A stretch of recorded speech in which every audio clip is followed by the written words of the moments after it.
Alam mo, I quit my 6-digit Spain job and I couldn't be more happier.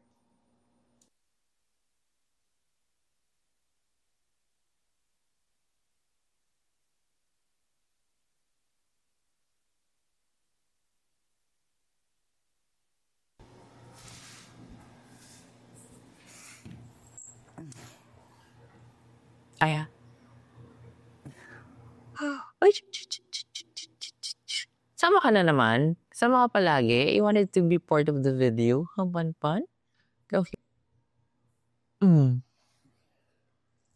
Ikaw. Anyway, balik tayo dun sa topic. Tama kayo ng narinig, tama kayo ng nabasa. I quit my 6-digit paying job and sobrang saya ko right now. Sabihin na iba, 6 digits paying job pero bakit masaya ka na inalisan mo? Sabihin natin na as you age siguro, marirealize mo may mga bagay na more than money. Kasi dati nanonood din ako ng mga videos na there are people who quit their corporate life kasi they feel like ganito, ganyan. Ang sa thinking ko, kumikita ka na nga.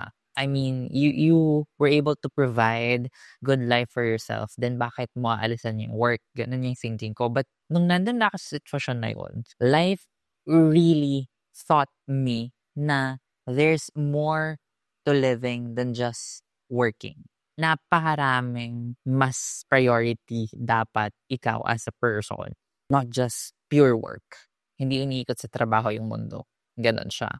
And I want to share this as my personal experience because I'm treating this page as my diary from now on. And also, case-to-case basis din kasi. Siguro for others, sabihin nila, ayoko namang magsinungaling na hindi ko pinlano yun. Ayoko magsinungaling na hindi ko talaga tinarget yun. Yes, I planned it out. Ginusto ko talaga magkaroon ng work na 6 digits.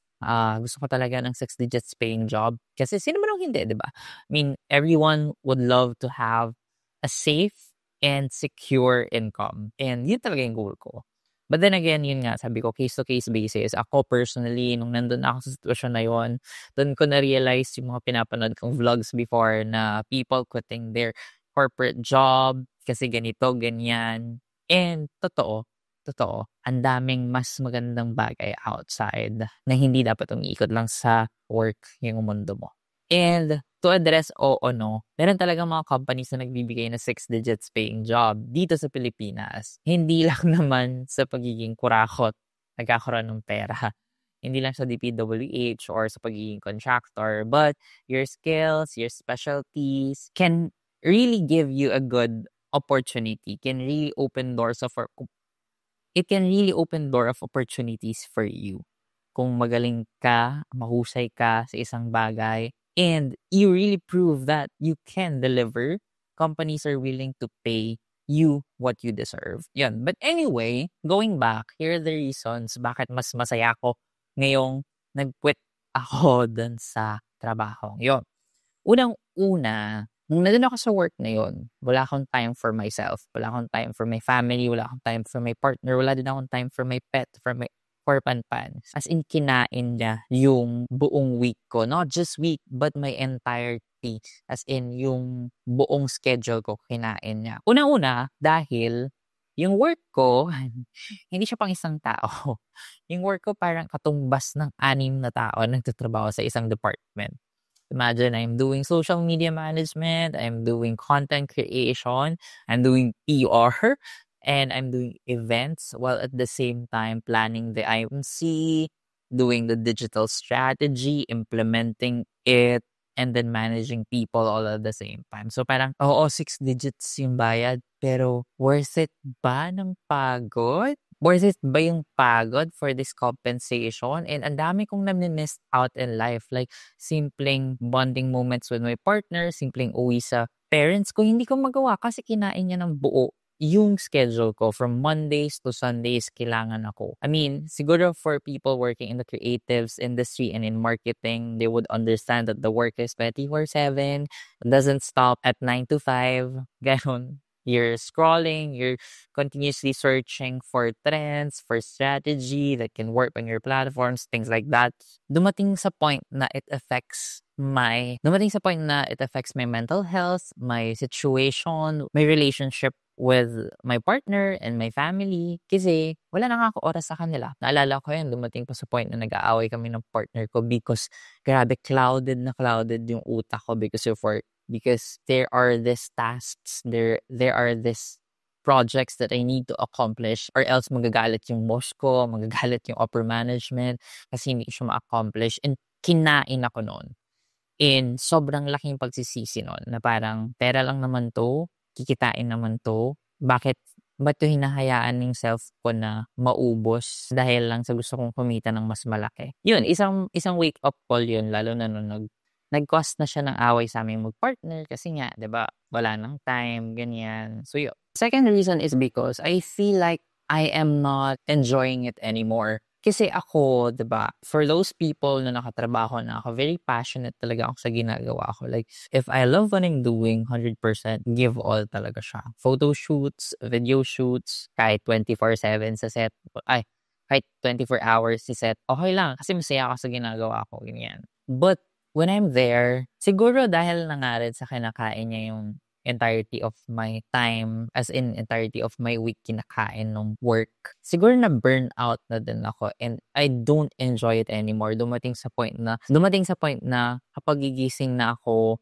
iniisip ko kung dapat pa ba ako pumasok or hindi na. Kasi hindi natatapos yung problem at work. Grabe na yung mental toll niya, grabe na yung kina-question ko na yung sarili ko, yung capabilities ko, kung kaya ko ba talaga to, kung may talent ba talaga ako on things, kung ito ba talaga yung gusto kong gawin. So parang nag-start akong questionin yung mga bagay na masaya akong ginagawa before, which is not very healthy kasi I really love creating. I really love shooting. Tapos ganun yung thinking ko.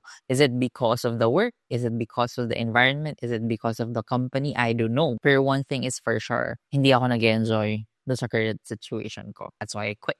And lastly, hindi siya nag-a-align sa values ko as a working professional. Ito fault ko to. I think this should also be a golden rule for everyone who's trying to look for a job na background check. Do a rigorous background check sa kumpanyang ina-applyan nyo, sa klase ng environment nila, ganon. Kasi it really affects your work, it really affects yourself. Fault ko siya kasi wala yun, natuwa ako na parang, oh my God, finally I will be able to get this 6 digits paying job. Parang sobrang saya ko. Nag-grab ko na lang siya. Hindi ko na inisip, ano ba tong company na to? Ano ba tong ganyan? Ang inisip ko lang, it's about creatives.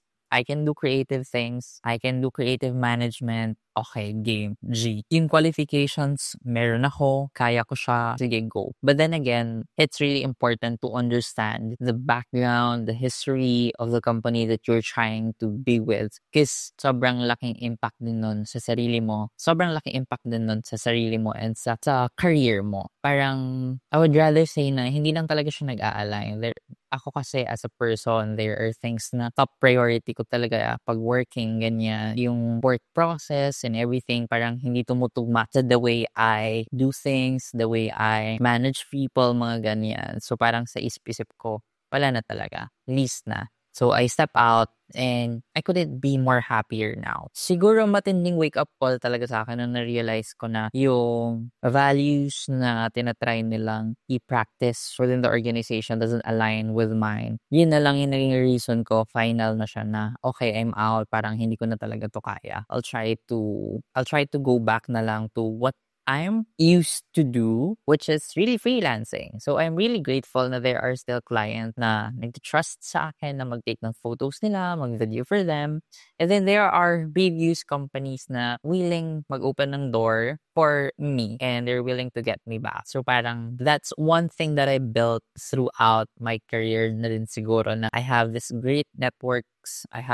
I have this great working experience with people. That's why hopefully hindi sila dadalawang isip na kuhain ako para mag-work ulit with them. So yun lang. Siguro the point of this video is that huwag nating hayaan kainin ng work yung buhay natin. There are more things to enjoy. There are more things to explore. And buong buhay mo magtatrabaho ka na. Piliin mo pa bang stressin yung sarili mo because of work, diba? So let's do these things that makes us happy and makes us proud than magpa-stress sa mga trabahong ganyan. Pera, dadaling din yan. Kapag mahusay ka, kapag magaling ka, kapag may kaya kang gawin, darating at darating yung pera.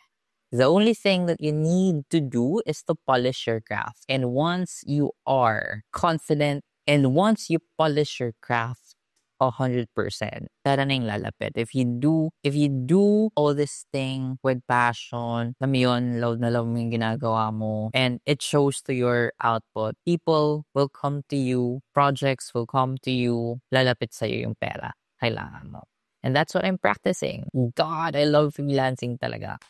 And thank you very much, of course, sa mga taong nagbigay ng ng tiwala nila for doing the project. I'm really looking forward to doing shoots again. May mga bags na naka-standby dyan. May mga t-shirts na upcoming. So, hopefully, makapag-shoot na tayo ulit by this quarter, Q3, no? Pag-shoot na tayo sa labas, makapag-do tayo ng fashion shoots and anything. I'm really excited for that. Also ngayong na-quit ko na yung job ko, diba? Pwede ka na ma-enjoy yung mga simpleng bagay. And tomorrow, manonood ako ng Walang Aray. Finally, makakapag-watch na rin ako ng theater. I will be able to feed my artistic thirst. So, yun lang, guys. Hindi ko alam kung may sense tong video na to. But as promised, gagawa pa ako ng maraming videos kahit na hindi ko alam kung may sense siya, and I hope makitaan siya ng sense. Wala lang, ba't ba ako nag-explain sa inyo? Gagawin ko nga tong diary, diba? So kung gusto nyo manood, okay, fine. Kung ayaw nyo manood, skip the video. I'll just do this. Bye!